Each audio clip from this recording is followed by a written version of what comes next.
ತುಂಬಾ ಅಂದ್ರೆ ತುಂಬಾ ಏನೇನು ಇದು ಬೆಳೆಗಳಲ್ಲಿ ಚೇಂಜ್ ಆಗುತ್ತೆ ಅಂದ್ರೆ ಸರ್, ಇದನ್ನ ಗೋಮಾಸದ ಮಾಡೋದ್ರಿಂದ ನೀವು ಶೈನಿಂಗ್ ತುಂಬಾ ಬರುತ್ತೆ.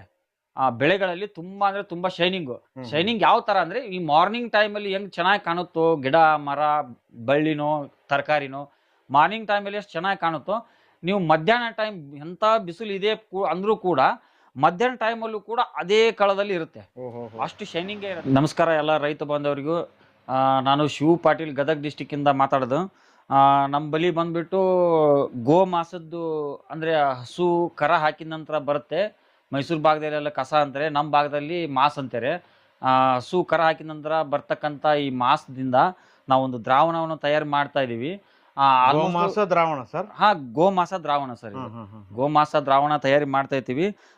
ಇದು ನಮ್ಮ ಊರಲ್ಲಿ ಅಥವಾ ಅಕ್ಕಪಕ್ಕ ಹಳ್ಳಿಯಲ್ಲಿ ಸಿಕ್ಕಿರ್ತಕ್ಕಂಥ ಮಾಡಿರ್ತಕ್ಕಂಥ ದ್ರಾವಣ ಸರ್. ಇದು ನನ್ನ ಹಸು ಮತ್ತೆ ಇಲ್ಲಿ ನಮ್ಮ ಊರು ಮತ್ತು ಅಕ್ಕಪಕ್ಕ ಹಳ್ಳಿಯಲ್ಲಿ ಎಲ್ಲಿ ಹಸು ಇಳಿತಾವೋ ನಾನು ಹೋಗಿ ಕಲೆಕ್ಟ್ ಮಾಡ್ಕೊಂಬಂದು ಈ ಥರ ಮಾಡ್ತೀನಿ. ಸಾಧ್ಯವಾದರೆ ಅನ್ಲಿಕ್ಕೆ ಆಲ್ಮೋಸ್ಟ್ ರೈತರು ಹಸು ಕಟ್ಟಿರ್ತಾರೆ. ಅವಾಗ ಏನು ಮಾಡ್ಬೇಕಂದ್ರೆ, ನಿಮ್ಮ ಹಸು ಕರ ಹಾಕಿದ ನಂತರ ಮಾಸ್ ಏನು ಬರುತ್ತೆ, ಆ ಮಾಸ್ನ ತಗೊಂಡ್ಬಿಟ್ಟು ಈ ತರ ಚಿಕ್ಕ ಡ್ರಮ್ ಅಲ್ಲಿ ಅಥವಾ ನೀವು 200 ಲೀಟರ್ ಡ್ರಮ್ ಅಲ್ಲಿ ಮಾಡೋ ಪ್ರೊಸೆಸ್ ಒಂದೇ ಇರಲ್ಲ ಸರ್. ಇದು ಮಾಡೋವರಂತ ಅವ್ರ ಮೇಲೆ ಡಿಪೆಂಡ್ ಆಗಿರ್ತದ. ಪ್ರೊಸೆಸ್ ಸಾಕಷ್ಟು ಇದಾವೆ ಸರ್. ಈ ಗೋ ಮಾಸದ ಪರ್ಮೆಂಟೇಶನ್ ಮಾಡ್ಲಿಕ್ಕೆ ಕೆಲವೊಂದು ಜನ ರೈತರು ನಾನು ಫೋನ್ ಮಾಡಿದಾಗ ಕೇಳ್ತಿರ್ತಾರೆ, ಅದ ಹಾಕಿದ್ರೆ ನಡೀತಾ, ಇದು ಆರ್ಗ್ಯಾನಿಕ್ ನೀವು ಇದ್ರಾಗ ಏನು ಹಾಕಿದ್ರು ನಡೀತದ. ಒಂದು ಪ್ರೊಸೆಸ್ ಹೇಳ್ತೀನಿ ಸರ್ ನಾನು. ಇದನ್ನ ಯಾವ ತರ ಅಂದ್ರೆ, ಹಸು ಕರ ಹಾಕಿದ ನಂತರ ಮಾಸ್ ಬರ್ತದ. ಆ ಮಾಸ್ನ ತಗೊಂಡ್ಬಿಟ್ಟು ಈ ತರ ಬ್ಯಾರಲ್ ಅಲ್ಲಿ 200 ಲೀಟರ್ ಆಗ್ಲಿ ಅಥವಾ ಇದೇ ಆಗ್ಲಿ, ಇವ್ 2 ಬ್ಯಾರಲ್ ನಿಮ್ಗೆ ಯಾವ್ದು ಅನುಕೂಲನೋ ಆ ಬ್ಯಾರಲ್ ಅಲ್ಲಿ ಈ ತರ ನೀವು ಬ್ಯಾರಲ್ ಅಲ್ಲಿ ಇದು ಸರ್ ಮೊನ್ನೆ ಹಾಕಿರೋ ಸರ್. ಇದು ಮೊನ್ನೆ ಹಾಕಿರೋದು. ಇದು ಮೊನ್ನೆ ನಮ್ದು ಗೀರ್ ಹಸು ಕರು ಹಾಕಿತ್ತ, ಅವಾಗ ಹಾಕಿರೋ ಸರ್. ಇದು ಈ ಮೊನ್ನೆ ತಾನೇ ಹಾಕಿದೀನಿ. ಈ ಕಡೆದ್ದು ಮೊದ್ಲಿನ ಸರ್. ಇದು ರೆಡಿ ಇದೆ ಇವಾಗ. ಈ ತರ ಆಗತ್ತೆ ಸರ್ ದ್ರಾವಣ.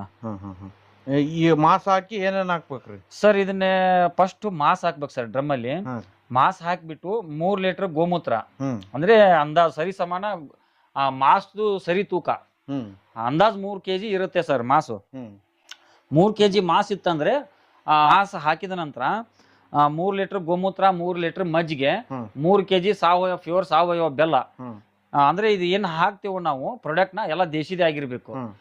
ಹಾಕ್ಬಿಟ್ಟು ನಾವೊಂದು ಈ ಪ್ರಮಾಣ ಒಂದು 50 ಲೀಟರ್ ನೀರು ಹಿಡಿಬಹುದು. 50 ರಿಂದ 60 ಲೀಟರ್ ಈ ತರ ನೀರು, ಅಥವಾ OWC ಗೋಕೃಪಾಮೃತ OWC ಇಲ್ಲ ಅಂದ್ರೆ ನೀರು ಕೂಡ ಹಾಕಿ, ಇಲ್ಲ ನನ್ನ ಕಡೆ ಜಾಸ್ತಿ ಪ್ರಮಾಣದಾಗ ಗೋಮೂತ್ರ ಮಜ್ಜಿಗೆ ಇದೆ ಅಂದ್ರೆ ಗೋಮೂತ್ರ ಮಜ್ಜಿಗೆ ಸ್ವಲ್ಪ ಜಾಸ್ತಿ ಹಾಕಿದ್ರೆ ನಡೀತದ.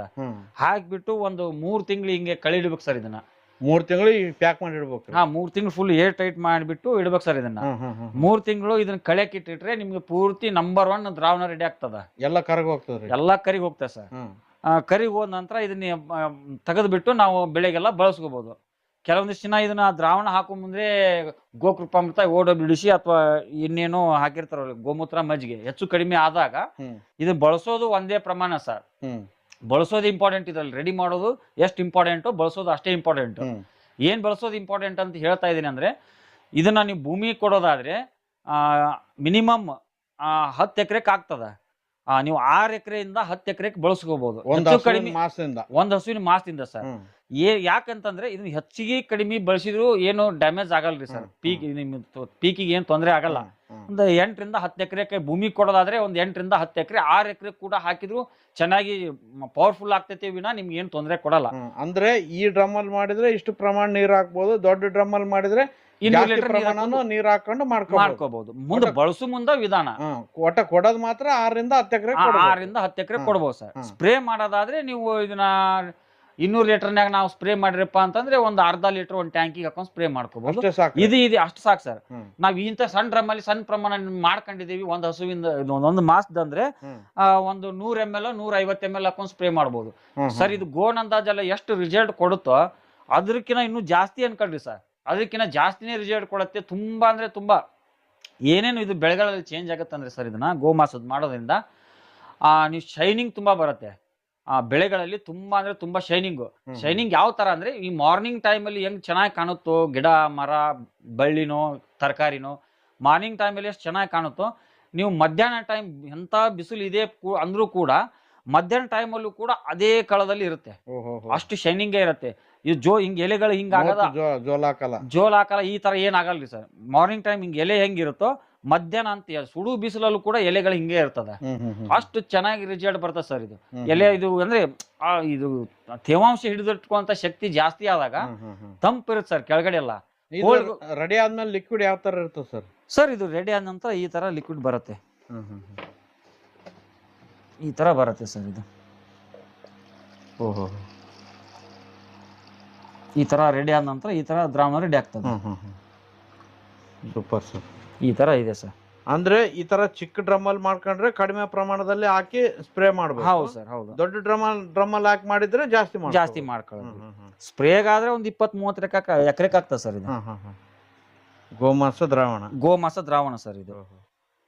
ಈ ಡ್ರಮ್ ಅಲ್ಲಿ ಐತೆ ಸರ್? ಈ ಡ್ರಮ್ ಅಲ್ಲಿ ಇದೆ ಸರ್. ಇದು ಮದ್ದು ಮಾಡಿರೋದು ಸರ್ ಇದು ಇವಾಗ ಸದ್ಯದ್ರಲ್ಲಿ ಮಾಡಿರೋದು. ಇಂಥ ತುಂಬಾ ಇದಾವೆ ಸರ್ ನನ್ನ ಹತ್ರ. ಸರ್ ಈ ತರ ರೆಡಿ ಮಾಡಿ ಎಷ್ಟು ದಿನ ಇಡಬಹುದ್ರಿ ಇದನ್ನ? ಸರ್ ಇದಕ್ಕೆ ಎಕ್ಸ್ಪೈರಿ ಇರಲ್ಲ. 1 ವರ್ಷ ಕಳೀತ ಅನ್ಕೊಳ್ರಿ. ಈಗ ಇದು ದ್ರಾವಣ ರೆಡಿ ಇದೆ ನನ್ನ ಹತ್ರ. 6 ತಿಂಗಳದ್ದು ಇದೆ ಇದು. ಇನ್ನು 1-3 ತಿಂಗಳ 4 ತಿಂಗಳ ಏನ್ ಹಾಕೋ ಅವಶ್ಯಕತೆ ಇರಲ್ಲ, ಜರೂರತ್ ಇರಲ್ಲ. ಇದು 1 ವರ್ಷ ಕಳೀತು ಅಂದ್ರೆ ಇನ್ನೊಂದ್ 3 kg ಬೆಲ್ಲ, ಸಾಧ್ಯದ್ರೆ ಸ್ವಲ್ಪ ಗೋಮೂತ್ರ ಮಜ್ಜಿಗೆ ಹಾಕಿದ್ಬಿಟ್ರೆ ಮತ್ತೆ ರೀಸರ್ಕಲ್ ಆಗ್ತದೆ. ಮತ್ತೆ ನೀವು ಮುಂದಿನ ವರ್ಷಕ್ಕೂ ಬಳಸ್ಕೋಬಹುದು. ಇದೇ ತರ ಸರ್ ನೀವು 3-4 ವರ್ಷಕ್ಕೂ ಬಳಸ್ಕೋಬಹುದು. ರೈತರಾದವ್ರು ಅಲ್ಲಿವರೆಗೆ ಬಿಡಲ್ಲ. ಬಟ್ ಇದಕ್ಕೆ ಎಕ್ಸ್ಪೈರಿ ಇರಲ್ರಿ ಸರ್. ನಾವ್ ಇನ್ನೇನು ಹಳೇದ್ ಆಗ್ತದೆ ಅಂದಾಗ ಸ್ವಲ್ಪ ಬೆಲ್ಲ ಹಾಕಿಬಿಟ್ರೆ ಮತ್ತೆ ಇದು ರೀಸರ್ಕಲ್ ಆಗಿ ನಿಮ್ಗೆ ಮತ್ತೆ ಮುಂದಿನ ವರ್ಷಕ್ಕೂ ಕೂಡ ಬಳಸ್ಕೋಬಹುದು. ಅಭಿವೃದ್ಧಿ ಆಗ್ತಾವ್ರಿ. ಆಗ್ತಾವ್ ಸರ್, ಆಗ್ತಾವ್. ಇದು ಹೇಳಿದ್ನಲ್ಲ ಸರ್, ನಂಬರ್ 1 ರಿಸಲ್ಟ್ ಇದೆ. ಗ್ರೀನಿಶ್ ಅಂತೂ ಅಷ್ಟು ಚೆನ್ನಾಗಿ ಬರುತ್ತೆ. ಮತ್ತೆ ನಿಮ್ದು ಜಾಸ್ತಿ ಹೇಳೋದ್ರಾಗ ಏನು ಅರ್ಥ ಇರಲ್ರಿ ಸರ್. ಅಂದ್ರೆ ಬುಡ ದಪ್ಪ ಬರೋದಾಗಿರ್ಲಿ, ಕಬ್ಬಿನ ಗಣಿಕೆ ಕಟ್ಟೋದಾಗಿರ್ಲಿ, ನಾನೆಲ್ಲ ಕಬ್ಬಿ ಕೊಟ್ಟಿದ್ದೇನೆ ಸರ್ ಇದನ್ನ. ತುಂಬಾ ಜನಕ್ಕೆ ಇಲ್ಲಿ ನಾನು ಬಂದವರು ಕಬ್ಬಿ ಕೊಟ್ಟಿದ್ದೀನಿ ಇದನ್ನ. ಅಂದ್ರೆ ಮರಿಗಳ ಸಂಖ್ಯೆ ತುಂಬಾ ಜಾಸ್ತಿ ಆಗಿದಾವ ಸರ್. ರೈತರು ಹೇಳೋ ಅನುಭವ, ಮರಿಗಳ ಸಂಖ್ಯೆ ಜಾಸ್ತಿ ಆಗಿ ಮಧ್ಯಾಹ್ನ ಟೈಮಲ್ಲೂ ಹಾಗೆ ಇರುತ್ತೆ. ಮತ್ತೆ ಇದನ್ನ ಹಾಕೋದ್ರಿಂದ ಭೂಮಿ ತುಂಬಾ ಮೃದು ಆಗ್ತದೆ ಸರ್. ತುಂಬಾ ಅಂದ್ರೆ ತುಂಬಾ ಮೃದುವಾಗಿ ನಿಮಗೆ ತಂಪು ಹಿಡ್ಕೊಳ್ಳೋದ್ರಿಂದ ನಿಮ್ಗೆ ಮೇಲೆ ಎಲೆಗಳು ಗರಿಗಳು ಈ ತರದೆಲ್ಲ ಡೌನ್ ಆಗಲ್ಲ. ಚೆನ್ನಾಗಿ ಮಧ್ಯಾಹ್ನ ಟೈಮಲ್ಲೂ ಚೆನ್ನಾಗಿ ಕಾಣಿಸುತ್ತೆ. ಮಣ್ಣು ಮೃದು ಆಗ್ತದೆ. ಇದನ್ನ ಬಳಸೋದ್ರಿಂದ ಎರೆಹುಳಕ್ಕೆ ಯಥೇಚ್ಛವಾಗಿ ಉತ್ಪಾದನೆ ಆಗ್ತದೆ ಸರ್ ಇದರಿಂದ. ಸರ್ ಈಗ ನೀವು ತಯಾರು ಮಾಡಿ ಕೊಡ್ತಾ ಇದೀರಲ್ಲ, ಸರ್, ಇದನ್ನ ಯಾವ ಪ್ರಮಾಣದಲ್ಲಿ ಬಳಕೆ ಮಾಡಬಹುದು ಸರ್? ಇದು ಕೂಡ ನೀವು ಎಕರೆಗೆ ಒಂದು 2.5-3 ಲೀಟರ್ ಸಾಕು ಸರ್. ಇದು ಭೂಮಿ ಕೊಡೋದಾದ್ರೆ 5 ಲೀಟರ್ ಹಾಕಿದ್ರು ಏನಾಗಲ್ಲ. ಸ್ಪ್ರೇ ಮಾಡೋದಾದ್ರೆ ಅಂದ್ರೆ ನಾನು ಅವಾಗ್ಲೇ ಹೇಳಿದ್ನಲ್ಲ, ಮಾಡೋ ಪ್ರೊಸೆಸ್ ಮೇಲೆ ಡಿಪೆಂಡ್ ಆಗಿರ್ತದ. ನಾನು ಹೇಳೋದು 200 ಲೀಟರ್ನೇ ಮಾಡಿದ್ರೆ ಸ್ವಲ್ಪ ಜಾಸ್ತಿ ಪ್ರಮಾಣ. ನಾನು ಹೇಳೋದು ಅವಾಗ್ಲೇ ಹೇಳಿದೆ, ನಮ್ ಪ್ರಕಾರ ಒಂದು 5 ಲೀಟರ್ ಬಳಸ್ಲಿಕ್ಕೆ ಚೆನ್ನಾಗಿರುತ್ತೆ ಸರ್. ಎಕರೆಗೆ 5 ಲೀಟರ್ ಬಳಸಬಹುದು ಇದನ್ನ. ಸ್ಪ್ರೇ ಮಾಡೋದಾದ್ರೆ ಸರ್? ಸ್ಪ್ರೇ ಮಾಡೋದಾದ್ರೆ ಹೇಳಿದ್ನಲ್ಲ, ನಾನ್ ರೆಡಿ ಮಾಡಿದ್ದು 100-150 ml ಸಾಕು ಸರ್ ಒಂದು ಬ್ಯಾಕ್ ಪಂಪಿಗೆ. ನಾವು ಕೆಲವೊಂದಿಷ್ಟು ಜನ ರೈತರು ಶಿರ್ಸಿ ಸಿದ್ದಾಪುರ ಕಡೆ ಕೂಡ ಕೊಟ್ಟಿದ್ದೀನಿ ಇದನ್ನ. ಅವ್ರು ಚಿಕ್ಕ ರೋಗ, ಬೂದ್ ರೋಗ ಎಲ್ಲ ಕಂಟ್ರೋಲ್ ಬಂದಿದೆ ಇದಕ್ಕೆ. ಮಣ್ಣು ಮೃದು ಆಗಿದೆ. ವೈಟ್ ರೂಟ್ಸ್ ಅನ್ಕೊಂಡು ತುಂಬಾ ಡೆವಲಪ್ ಆಗ್ತದೆ ಸರ್ ಇದಕ್ಕೆ. ಇದು ಏನಪ್ಪಾ ಅಂದ್ರೆ ಇದು ಜಾಸ್ತಿ ಆರ್ಡರ್ ಬಂದ್ರೆ ಇರಲ್ರಿ ಸರ್ ನನ್ನ ಹತ್ರ. ಇದು ಯಾಕಂದ್ರೆ ಇದು ಹಸು ಮಾಸದ್ದು ಏನಂದ್ರೆ ತುಂಬಾ ರೇರ್ ಇದು ಸಿಗೋದು. ಆರ್ಡರ್ ಜಾಸ್ತಿ ಇರ್ತವೆ. ನಾನು ಕಂಟಿನ್ಯೂ ಗಿರಾಕಿದಾವ್ ನಾನು. ಅಂದ್ರೆ ರೈತರು ರೆಗ್ಯುಲರ್ ಕಸ್ಟಮರ್ ಇದಾರೆ, ಅವರು ಅಡ್ವಾನ್ಸ್ ಆರ್ಡರ್ ಆಗ್ತಾರೆ ಸರ್ ಇದಕ್ಕೆ. ನಾನ್ ದುಡ್ಡು ಹಾಕ್ಸಲ್ಲ ಸರ್, ನನಗೆ ಈ ಡೇಟಿಗೆ ಬರ್ದು ಇಟ್ಕೊಳ್ರಿ, ನಾನು ಫೋನ್ ಮಾಡ್ರಿ, ಈ ಡೇಟಿಗೆ ರೆಡಿ ಆಗ್ತದ ಕಳಿಸ್ಕೊಡ್ತೀನಿ ಅಂತ ಹೇಳ್ತೀನಿ ಸರ್ ನಾನು. ಇದು ಯಾರು ಮೊದ್ಲೆಲ್ಲ ಆರ್ಡರ್ ಆಗ್ತಾರೆ ಅವ್ರಿಗೆ ಮಾತ್ರ ಸಿಗತ್ತೆ ಸರ್ ಇದು. ಇದು 2 ಡ್ರಮ್ ಮಾತ್ರ ಇಲ್ಲ ಸರ್ ನನ್ನ ಹತ್ರ. ನಾನು ಗೋಶಾಲೆ ಎಲ್ಲೇ ನಾನು ಸರೌಂಡ್ ಗೋಶಾಲೆ ಇದೇವೆ, ಆ ಗೋಶಾಲೆಯಲ್ಲಿ ಸ್ಟಾಕ್ ಮಾಡಿ ಈ ತರ ಡ್ರಮ್ ಕೊಡಿಸಿರ್ತೀನಿ ಸರ್ ನಾನು ಅವ್ರಿಗೆ. ಗೋಶಾಲದವ್ರಿಗೆ ಅಲ್ಲೇ ರೆಡಿ ಮಾಡಿರ್ತಾರೆ. ನಾನು ಲೇಬರ್ ನಾವು ಎಲ್ಲ ಸೇರಿ ಹೋಗ್ಬಿಟ್ಟು ಫಿಲ್ಟರ್ ಮಾಡ್ಕೊಂಡು ಇಲ್ಲಿ ತಂದ್ಬಿಟ್ಟು ನಾನು ಪ್ಯಾಕೇಜ್ ಮಾಡಿ ರೈತರಿಗೆ ಕಳಿಸ್ಕೊಡ್ತಾ ಇದೀನಿ ಸರ್. ಸರ್ ಇದನ್ನ ಏನ್ ರೇಟ್ ಅಲ್ಲಿ ಕೊಡ್ತಾ ಇದ್ದೀರಿ ಸರ್? ಇದು 400 ರೂಪಾಯಿ ಲೀಟರ್ ಕೊಡ್ತಾ ಇದೀನಿ ಸರ್. 400 ರೂಪಾಯಿಗೆ 1 ಲೀಟರ್ ಸರ್. ಮಿನಿಮಮ್ ಎಷ್ಟು ತಗೋಬೇಕು ಸರ್? ಮಿನಿಮಮ್ ಮಾಡ್ರೆ 5 ಲೀಟರ್ ಸರ್. ಇದು 5 ಲೀಟರ್ ತಗೋಬೇಕು. ಹೌದು ಸರ್, 5 ಲೀಟರ್. ಯಾವ ತರ ಕಳ್ಸಿಕೊಡ್ತೀರಿ ಸರ್? ಸರ್ ನಾನು ಇದನ್ನ ಪ್ರೊಫೆಷನಲ್ ಕೊರಿಯರ್ ಮುಖಾಂತರ ಕಳಿಸ್ಕೊಡ್ತಾ ಇದೀನಿ ಸರ್. ಯಾರ್ಯಾಕೆ ಫೋನ್ ಮಾಡಿದ್ರೆ ಕಳ್ಸ್ಕೊಡ್ತೀನಿ ಸರ್. ಓಕೆ.